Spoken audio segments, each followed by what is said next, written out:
Hello and welcome to another episode of Casting Views, the podcast that takes a topic each week and, as the name suggests, cast views. This week with me, I've got to get the maths right in my head as well, 25% now of the Game Club pod, 50% of Two Blokes from Blighty, but tonight is 100% mine.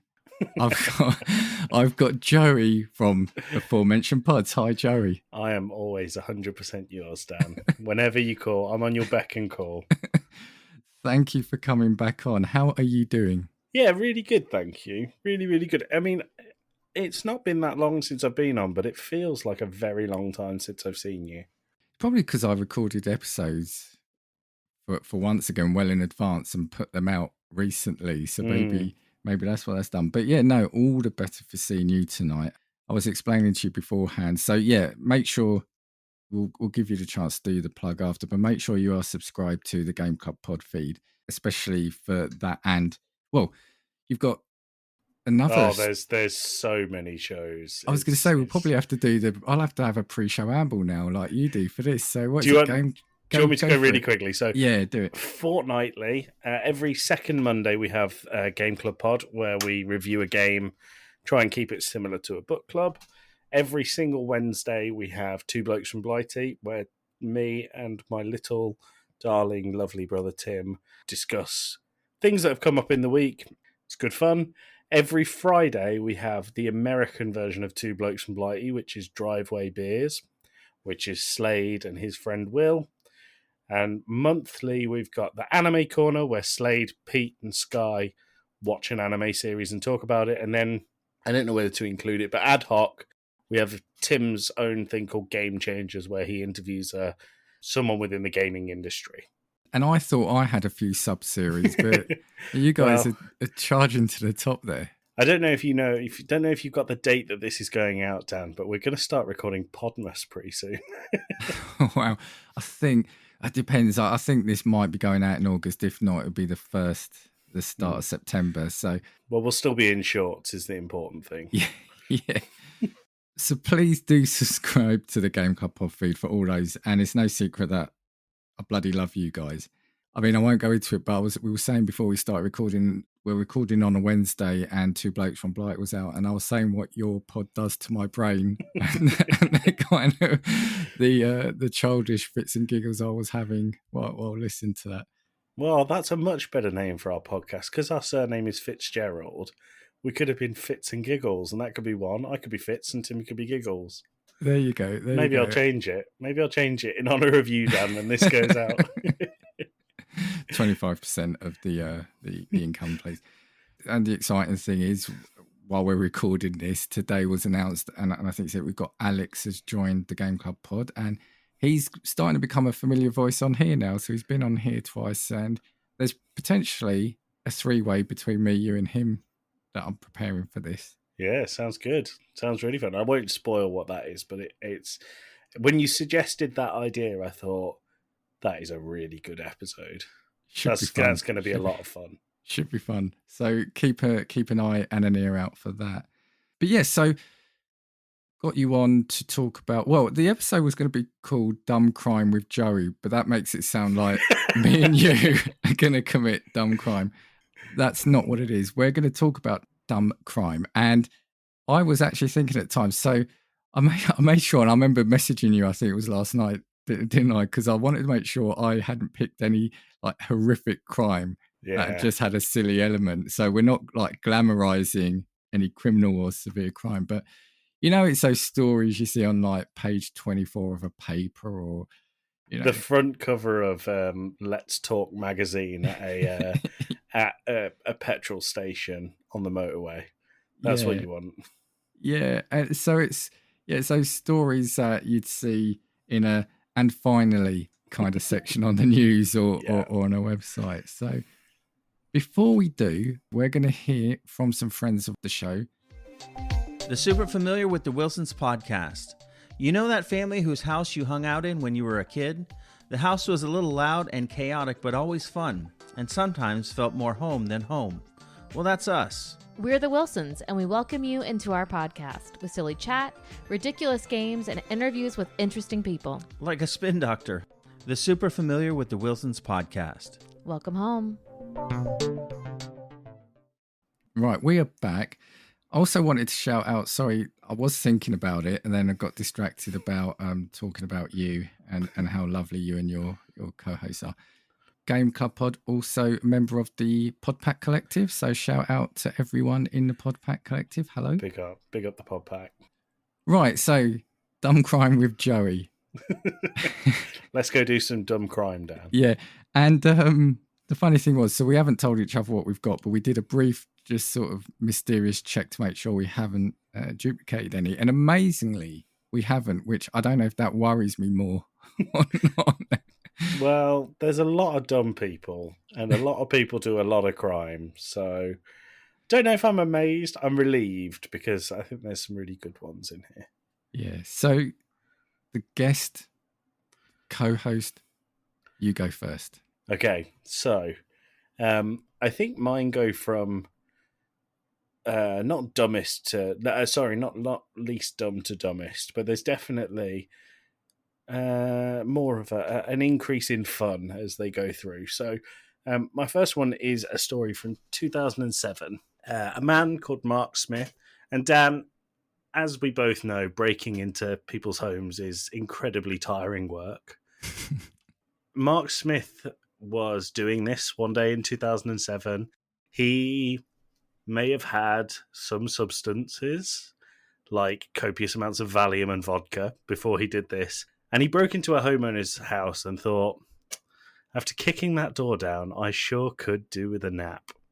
So instead of stealing things, Mark Smith went up to the homeowner's bedroom, took a nap, woke up 6 hours later, surrounded by policemen and the homeowners, was taken away and was sentenced to 18 months in prison.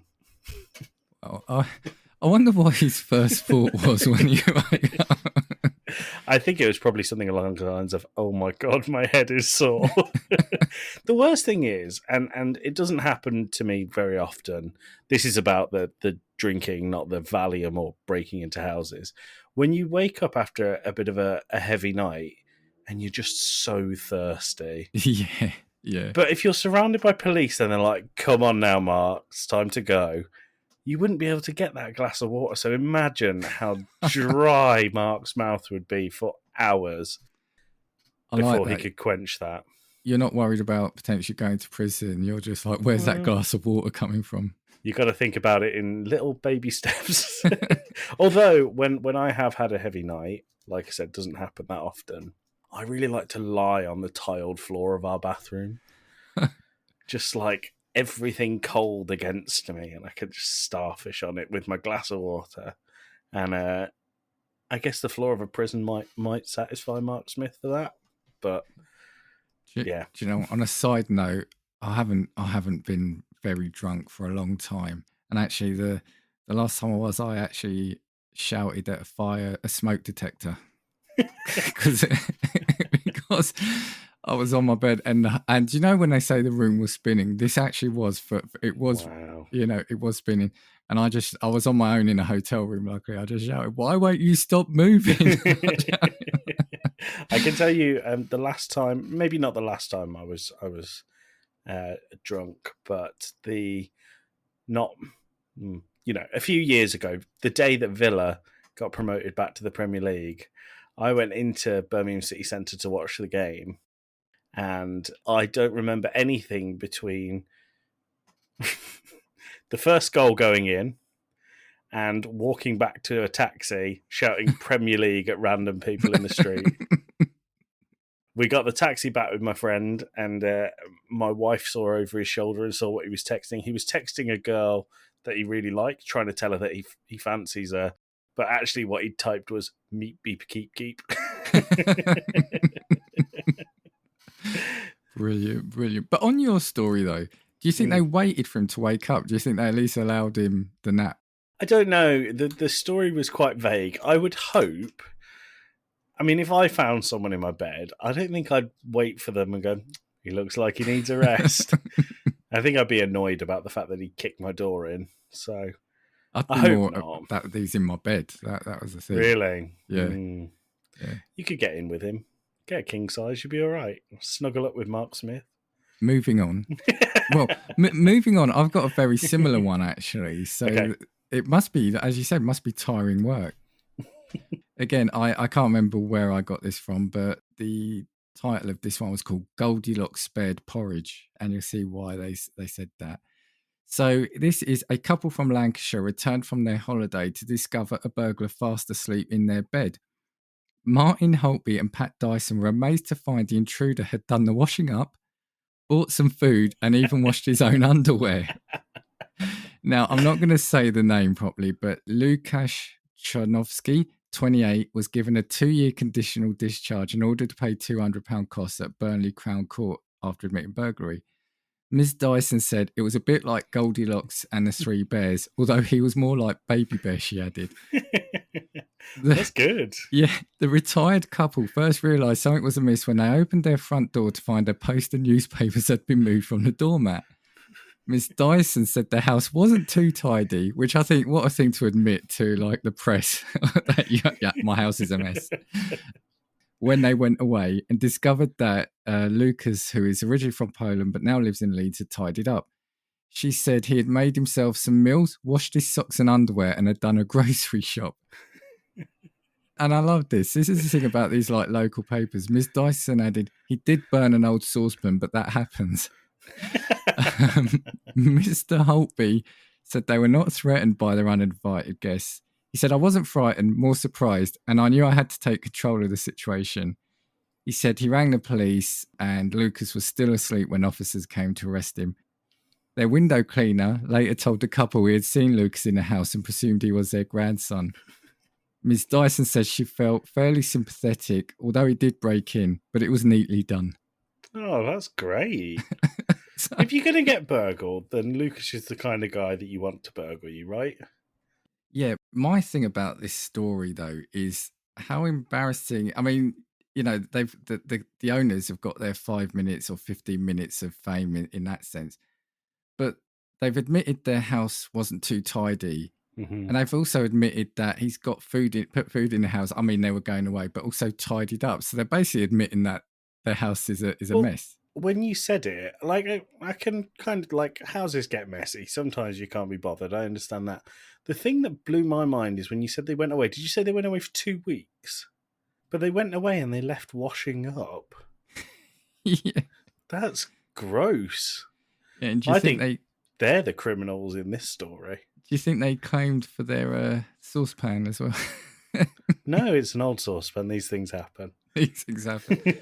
I just think, yeah, I mean, like you said, that it just feels like a feel-good story almost in a way, doesn't it? Because they seem so fine with it. It feels like the start of a film, and like Lucas is lonely, and this couple just want to rekindle their relationship with their long-lost son, and it turns out that Lucas is the son.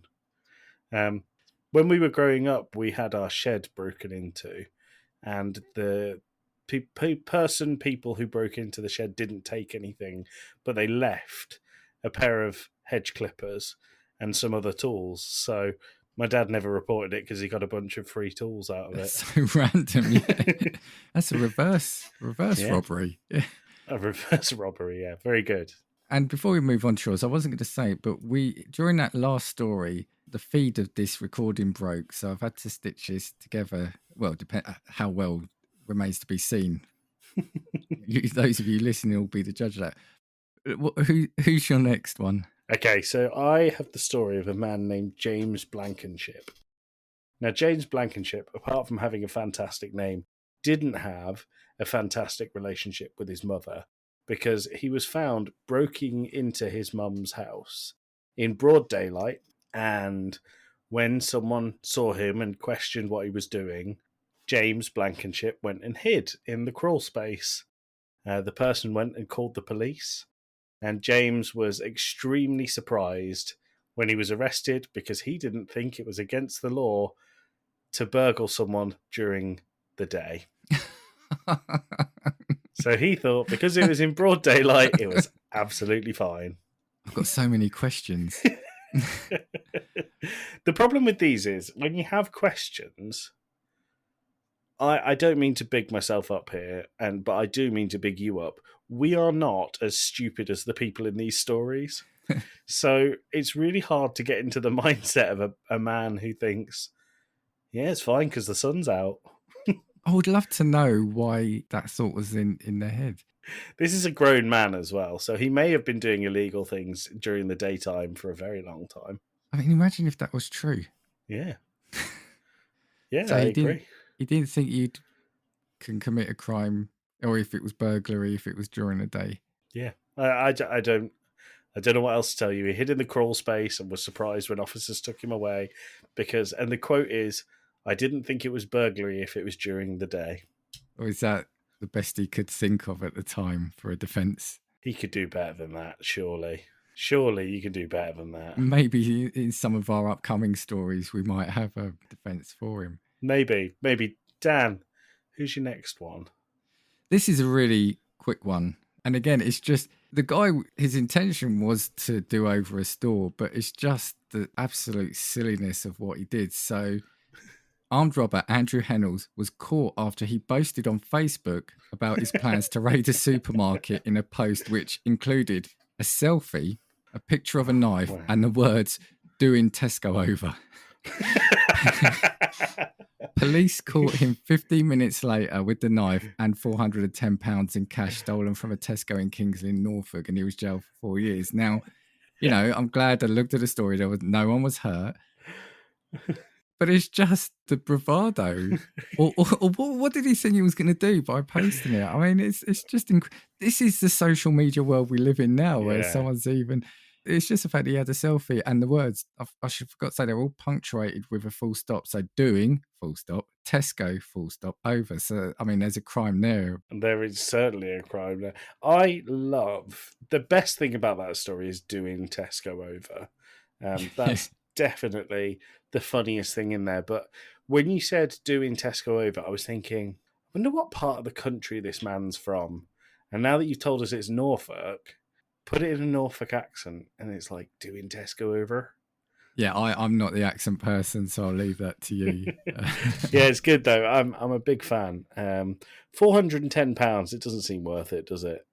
Don't put it on Facebook for £410. No. I just think it's incredible that the mindset is, I'm going to tweet this out. Dan, do you? I mean, I don't know if I should ask you. Do you have Facebook? I don't know. No. Do you ever? So, have you ever had Facebook? I did, yeah. Did you ever have it when they used to do the memories and it would tell you what you posted? Oh, yes, on that day? Yeah. I find myself looking back and it says, on this day 10 years ago, and I thought, why did anyone talk to me? It's all awful, but also, like, now I've gone through, and when I see it, and I think, that is just horrendous. Not horrendous like I'm hating people or doing anything cancelable. It's just really cringy. Like, 13 years ago, I was 20 years old, and I posted Avenged Sevenfold lyrics on my Facebook, and that was the whole thing. There was no context to it. It was just Avenged Sevenfold lyrics, and I thought, who was friends with you when you were 20 years old? That was when you're meant to be cool, but apparently I never was. No, I get that. I remember getting some of those memories, and it showed me like a couple of my first posts, and I think I thought I must have thought I was hilarious. But when you look back at it, you think these were never funny. No. And people who interacted were just doing it to be kind. Yes, I agree. But it speaks to that kind of. I think there's a generation of people that will put everything on social media. Like so there's someone that I used to work with. They no longer work with us anymore. And when I found him and was talking to him a lot at work, he popped up as someone I might know on Twitter. And the stuff he tweeted, I was like, how on earth has HR not picked up on this? Because it was horrendous. Like, I won't go into details, but you see it on the news when people do background checks or whatever, and it comes up with, oh, they tweeted this 10 years ago, and you think, these aren't real people. But when there's someone that you work with quite closely, and you see them posting stuff like that, it really puts into perspective how stupid you must have been to even click send. Do you know what though? You know, I'm remastering some of my earlier episodes. Yeah. Social media is one of those. So let's save it. Let's save it for Okay. that. All right. Let's save it All for right. that. The only thing I'll say, that my peak on social media doesn't exist anymore because I got rid of that as well. But I once did a list of songs, but adapted them to either be related to hair or to have hair in the title. And I had a list of about 10. There was one like, is it the Beach Boys? It was Barbara Ann instead of Barbara Ann. Very good. Taylor Swift, I saw you had stubble when you walked in. And I can't remember the rest, so maybe we'll have to do Why a on competition. earth did you delete that, Dan? That's brilliant. That's that. Well, I peaked then. That was it. I was never gonna. That's the best. Anyway, okay. Let's talk about more stupid crimes. So we've had one burglar who got tired, Dan. Darren Kimpton is my next one, and I don't have a location or a time for this, but I can be assured that it happened by the website that I took it from. One of the keys to a successful burglary, apart from being well rested, Dan, is to choose the correct place to burgle. Now, in my head, if you're going to rob someone's house, do it while they're out, do it while they're asleep, and be very quiet.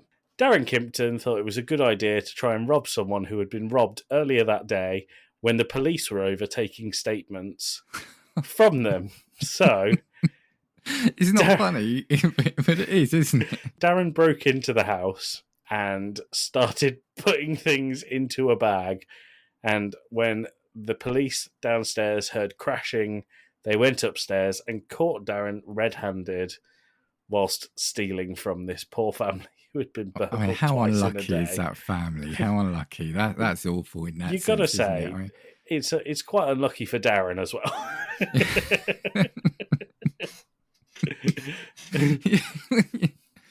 yeah.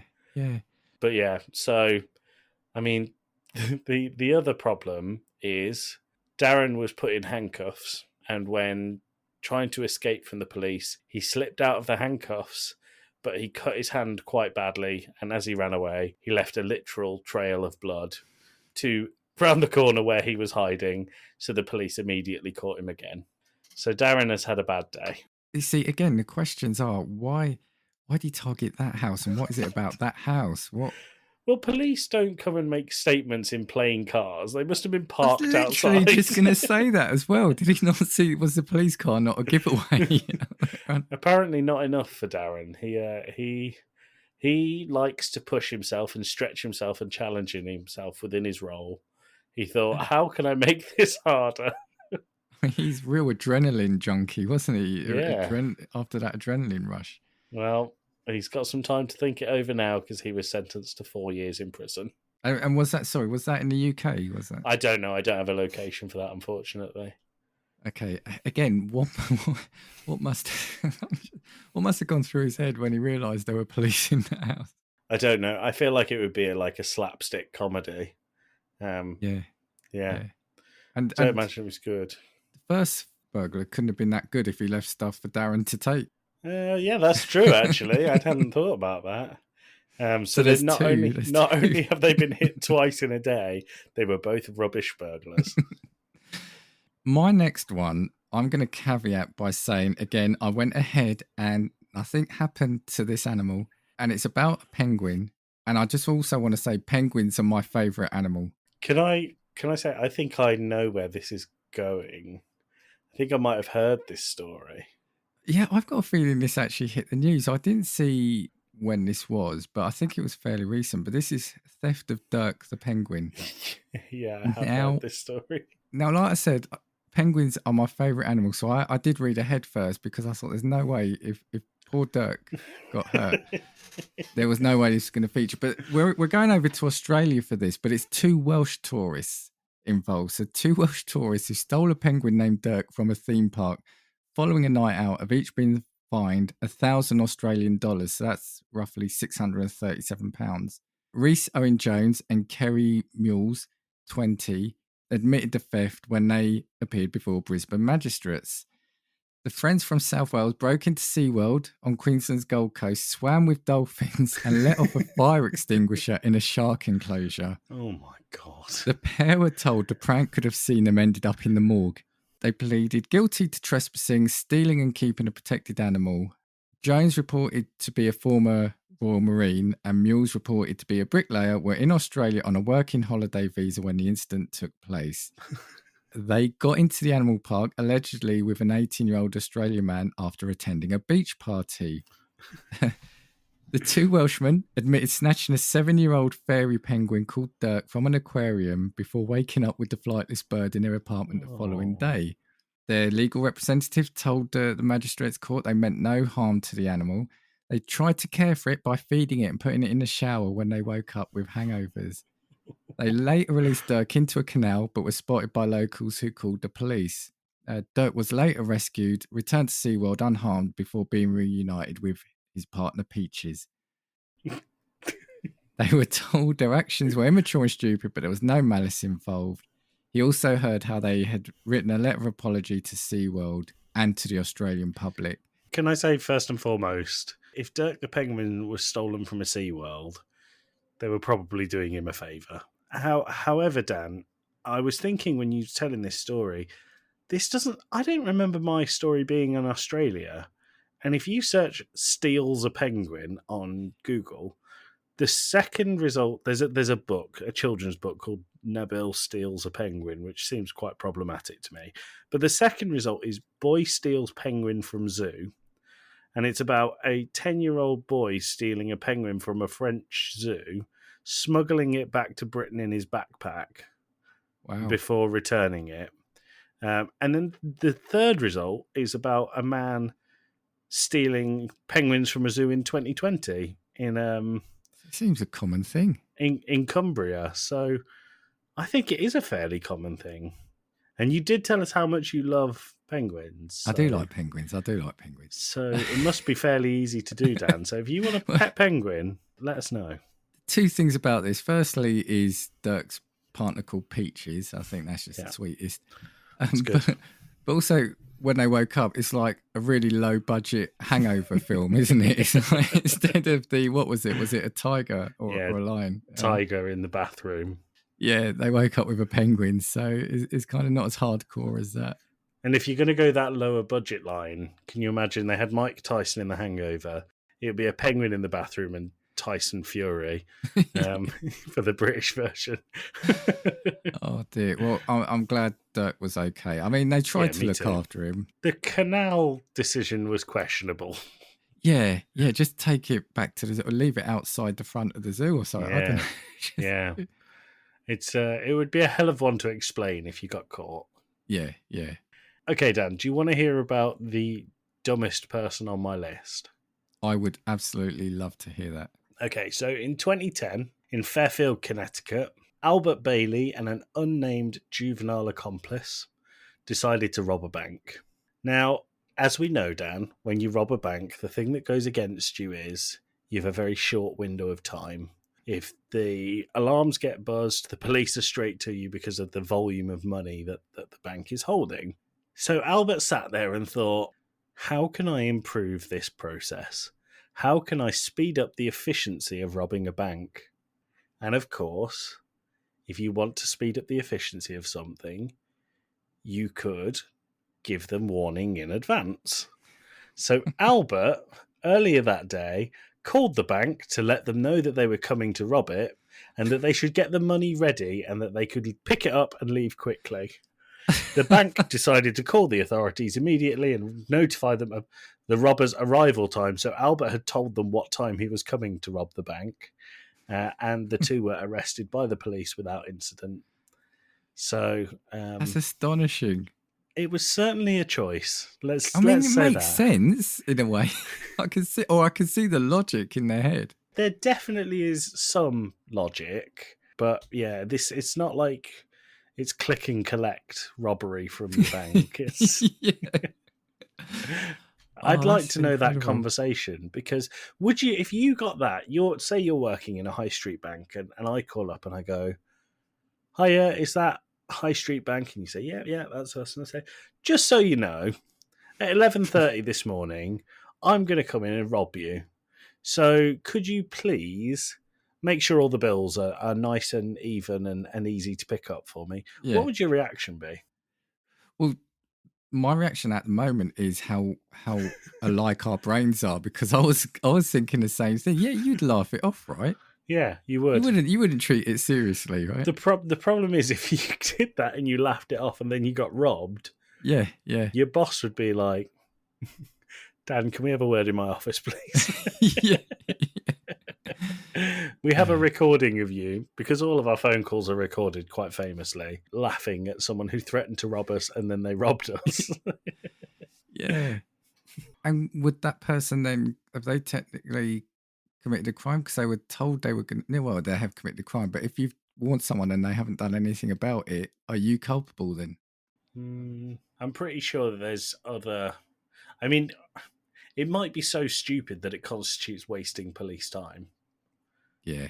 Intent to commit a crime, I think, is also an offence. So I don't know why. It reminds me of a story once. So my family, my dad owned a fish and chip shop. And when I was younger, during the holidays, I would work there. And it was a regular, so it would only be with somebody new. But it was late night. It was about to close. It was about 10:30. And this guy comes in and my dad goes, "What do you want?" And he goes, "Oh, I'll have a chicken and chips and £20 from the till." So my dad opens the till, takes £20 out, puts it on the counter, turns around, starts getting, and this guy's face just dropped. And my dad gave it about 30 seconds, turned around and said, "Oh, you don't want this then?" So took it back. That's good. I wonder what your dad would do if the guy took it. Oh, he would have chased him, trust me.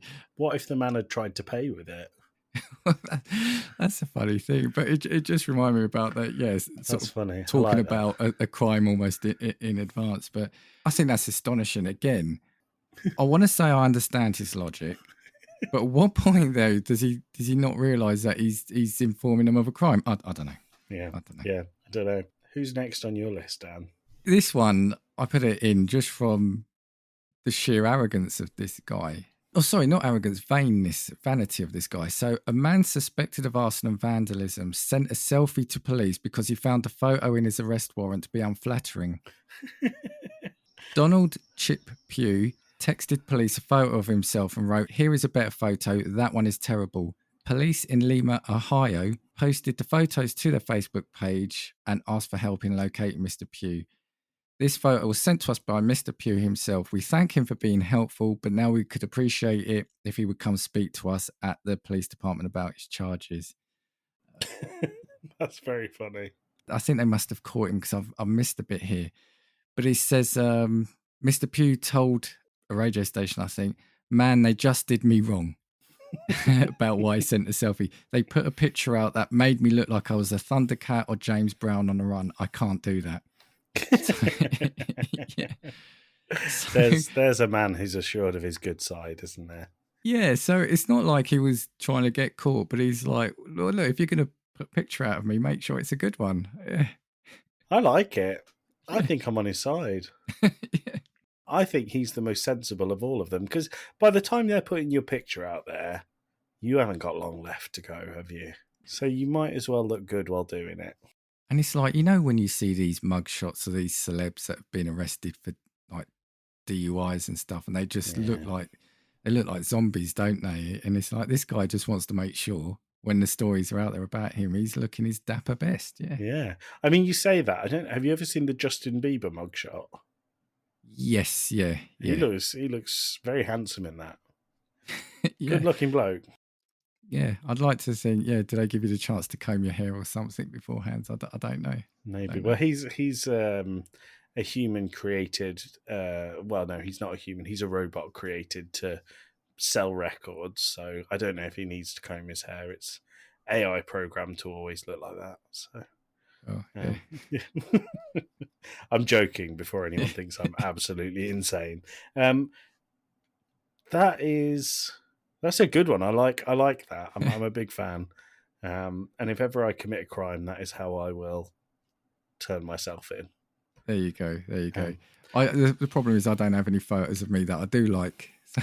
Every photo of you is one that I like, Dan. Listen to you. So my last one is probably my most famous. So you may have seen this man, Dan. And if you haven't, I've just sent you the clip that made Corey Harris famous. So during the pandemic, everything moved to Zoom. And there was a period after the pandemic when lockdown was lifted where Zoom was still being used in courtrooms. Now, Corey Harris was on Zoom during his court hearing. Yes. And the judge says to him, "Mr. Harris, are you driving?" And he says, "Actually, I'm just pulling into my doctor's office. So just give me 1 second. I'm parking right now." The judge looked very disappointed and bewildered and then asked Mr. Harris, "You realise that you're in court for driving with a suspended license?" So he said, "This is driving while your license is suspended." And he wasn't just driving, he didn't even have a license. He was asked. And Corey Harris said, "That is correct, Your Honour." So throughout all of this, Corey Harris didn't understand the irony. At the end of the video, the judge orders Corey Harris to report himself to the county jail by 6 p.m. as he was not only violating the law by driving with a suspended license, he was also holding his mobile phone while driving, which is illegal in Michigan.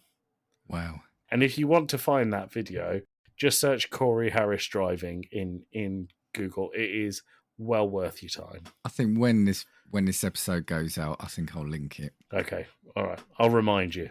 That's a very good one. That is a good one. I mean, he's clearly not someone who's going to learn, is he?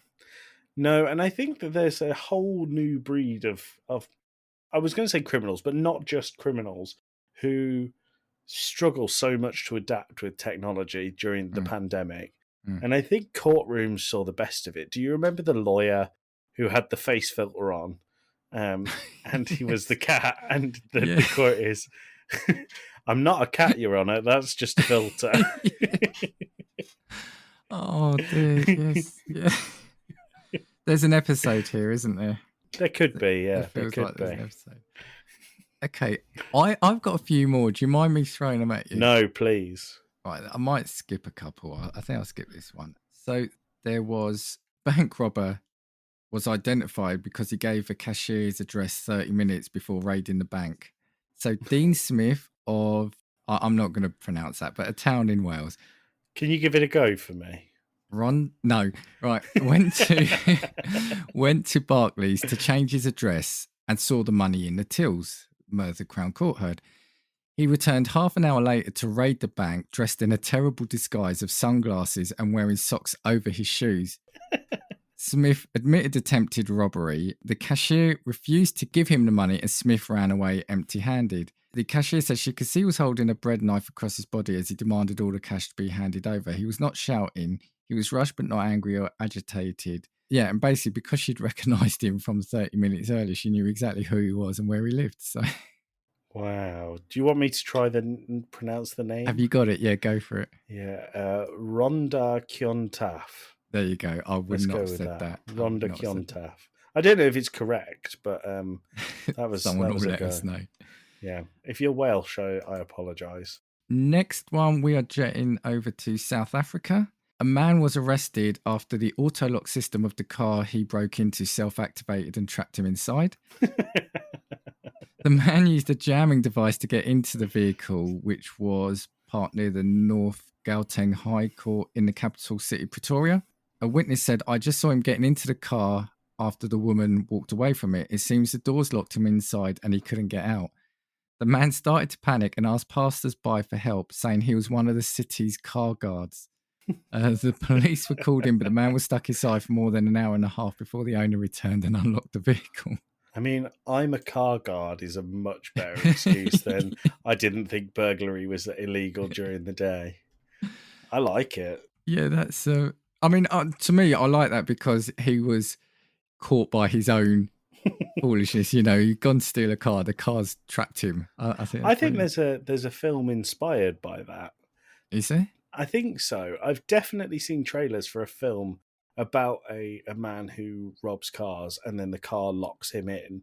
I think it's far more dramatic than that. The whole thing is that the owner's away for weeks, so but he Right. can't break the windows or anything. But it sounds like there's some inspiration there.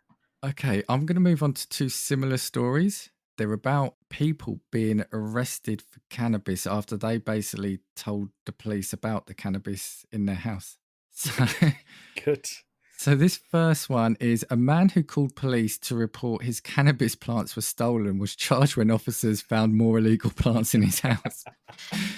The 60-year-old allegedly had 82 cannabis plants at his home when he called police to report people had been stealing them in, this must be Australia again, in a Northern Territory town. Police raided the house, found cannabis plants ranging from seedlings to 2 meters tall and 250 grams of cannabis plant material. Wow. Police were alerted to the presence of the plants when the mail called them to report that a number of individuals had been stealing them. A search warrant was executed at the property. Maybe he thought that they were other plants and he was just an innocent man, possibly not understanding why these youths were stealing his gardening work. Possibly. But on a similar one, we're actually going to Scotland now. A Scottish man has been jailed for 10 months after he reported the theft of his own cannabis plants to the police. Sheriff Isabella McCall says she had no option but to jail David Williamson after he claimed he would continue to smoke the drug. Police were called to Williamson's home in May 2011 to investigate reports he had been assaulted and robbed. Officers then got a warrant to search his house. When they went there, he confessed to the police after his home had been raided by a gang of 4 men armed with guns that he was growing cannabis there. Officers then got a search warrant and they found a further 20 plants. David Williamson, come on, man. You can do better than that. I mean, had they been using the product when they were calling the police, maybe? Potentially, but there's some kind of strange sense of justice, a really warped sense of justice there, isn't there? Yeah. Someone has stolen my illegal thing. I'm going to report it. I mean, do you think the police were probably dying to get that phone call, weren't they? I mean, that's got to be the easiest job of the day. Yeah, definitely. And if they catch the person stealing it, that's 2 for 1. Yeah. Yeah. But then, is that a good thing that person's done? Because they're taking a bad thing away from a bad person. But if I think arguing that they're probably two wrongs the bad make a right. person. Yes. Did 2 wrongs make a right? 2 wrongs make a right. Dan Casting Views 2024. I'm going to clip that. I've got 2 more. I've got 2 more very different ones now. Okay. A Romanian politician nicknamed the Chicken Baron is facing jail after he tried to bribe voters with 60 tons of fried food. Disgraced Florian Popescu secured a load of chicken worth £85,000 and distributed it to thousands of constituents with the help of volunteers. He committed the crime while standing for another term as leader of council in Dambovita before entering office as MP in 2012. After his dealings came to light during a hearing, Popescu was refused bail by a Bucharest court and then faced 2 years in prison. So, sorry, is he trying to bribe people to vote for him by giving them fried chicken? Yeah. He's got my vote. Yeah. The politician was found out after the company that made the fried chicken called in his stunt to anti-corruption authorities. There you go. He was actually, he was trying to buy people with fried chicken. I think, stupid as it is, and someone, if he's trying to get elected, there should be someone smarter behind him going, come on, this is a bad idea. But I think he's thinking, because I'm not giving money, yes, yeah, I can't get done for this. And it depends on how he worded it. If he said, I'll give you this chicken if you vote for me, that's bad. But if he says, I'm a pretty cool guy and I'm running for election, you should consider voting for me. And also, here's some fried chicken. That to me is not a naughty one. No, but I'd be interested in it. Yeah, like you said, I guess it depends how it's done, and the story I've got doesn't go into too many details. But I love the fact that he's got a nickname called the Chicken Baron as well. I feel like the Baron word in that is carrying a lot of weight. I like it. Yeah. I think you could expand it though. He could be like the chicken oligarch. Yeah, there you go. The thing is, he then had a statement. He said all the packages of chicken were distributed for election purposes, and after resigning his seat, Popescu said politics is a sweet rose, but it can sometimes have a bitter taste. Feels like he could have done something more chickeny there. Yeah, he could have. He could have. And also, I think saying it has a sweet taste, you should say it's savoury. Yeah, Politics is a savoury taste with a crunchy afterbite.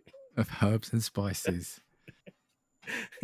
I've got one more for you. And Okay. the headline was, Florida man tries to pawn stolen jewelry at the store managed by the woman whose home he just robbed. So, Wow. Any headline that starts Florida man is good. yeah. Wow. And the story I've got here says some criminals are just dumb, others have incredibly bad luck. 33-year-old Nathaniel Coleman of Immokalee, Florida is the latter. He pulled off what seemed like a successful home robbery and made off with thousands of dollars worth of jewelry, but then made the comically doomed accident of trying to pawn off the stolen goods at a store managed by the woman who owned the home he had just robbed. Oh, that's a nightmare.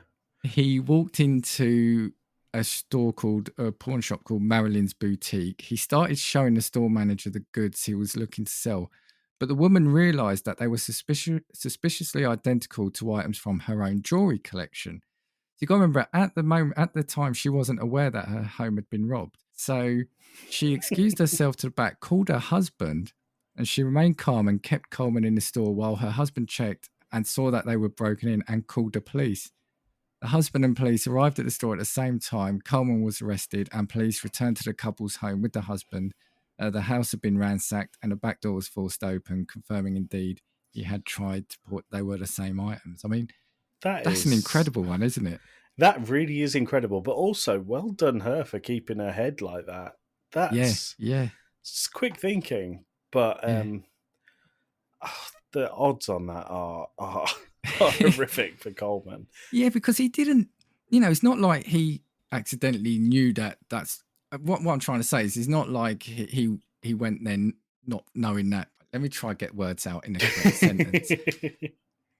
The mistake wasn't that he stupidly went to the store of the person, because how would he know? It's just the pure unfortunate, I guess, in this sense that that random house A he robbed belonged to the owner of random pawn store B, But Dan, I implore you to check out Florida Man if you've never done it. Oh, I have. And I think you've done it a couple of times on your... We've done it once and it's inspired me, reminded me of a story that we told, and I really should have included it in my list. If you've got time, I'll run you through it. One Florida man and two separate crimes really quickly. So I can't remember his name. I am doing this off the top of my head, so some of it's going to be a little bit vague, but there was one Florida man who was done for two separate crimes. So one crime, he forged a blank check and sold it to another Florida man. The Florida man who bought the check tried to cash it in for the value of $300 billion. And his plan was to build an underwater Italian restaurant that was 1,000 square foot and surrounded by sharks. That's amazing. It would be amazing if it wasn't funded by a blank forged check. So that was one thing. The other thing that this same man who sold the check did was stood outside churches and sold tickets, admissions to heaven. And he sold them at $50 a piece. And he made a lot of money doing it. When the police found them, they were just blocks of wood with admission 1 to heaven on them. I mean, I think that isn't criminality. That's entrepreneurial spirit. Yeah, it's like those are both cracking stories, but it's also reminded me. I mean, you say about the entrepreneurialism. On one of my episodes, I can't remember which one, but we discussed. Do you remember the story here in the UK about the people who it was like a national trust or something, and they were paying a guy at the car park £1 to park, but then it turned out that car park never had a pay to park thing, and this guy then just disappeared. I need to try. That's great. That's great. Let me see if I can quickly. Slightly less heinous than selling tickets to heaven, but I do appreciate the entrepreneurial spirit there. Yeah. Oh, here we go. I think I've got it here. So, oh God, it's even worse than I thought. So, fake car park attendant at Bristol Zoo swindled visitors out of money for 20 years. 20 years.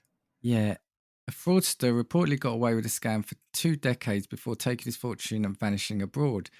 At the time, Bristol Zoo believed the man was working for the council, while the local authority believed he was working for the zoo. Bristol Zoo have consistently said this is not true, but a research group has now tried to explain where the urban myth came from. Campaign group has always objected to the zoo using the nearby downs as an extra car park. But anyway, basically that's what it is. Yeah. So I think he was, and there's a picture here. I think he was possibly charging £3. So whether this is true or not, there's an element of now, is it an urban myth? But yeah, apparently I remember this story doing the rounds, and yeah. I got to tell you, Dan, urban legends like that, that's another episode for you. Yeah, there we go. Let's do it. I might cut that entire bit out. I might leave the bit in where I just said I'm cutting the last 5 minutes out. Just bleep it. Bleep it. Take a leaf out of your book. Yeah, anyway, and then we'll laugh and say that was so inappropriate. Yeah. Well, Joey, thank you for coming on and talking about dumb crime. Like I said, I haven't got a clue when I'm going to put this out.